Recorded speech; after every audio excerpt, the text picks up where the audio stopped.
हुआ के मुद्रा की मंदिर में बड़ी प्रार्थना है से बोल हे महादेव भतीजा के पोछी जोड़ दो भतीजा के पोछी जोड़ दो तब देखे लगता हमरा ने सोचली तब मगर तब बड़ा बाबा पोछी जोड़ दे फिर तो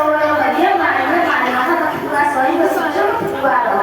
हमरा तो पोछी जोड़ दे से हमारा मारे तो बड़ा बाबा तब कहती जब पूरा के घरे बोलाए गेल दू गो भाई लेना दू गो साथ तब वहाँ वाला से बदला बाप रे सांप वाला लाठी बाप रे बाप भतीजा के मार दो ये हमर भाई हमरा ऐसे गेली नहीं है रात न कहन दियो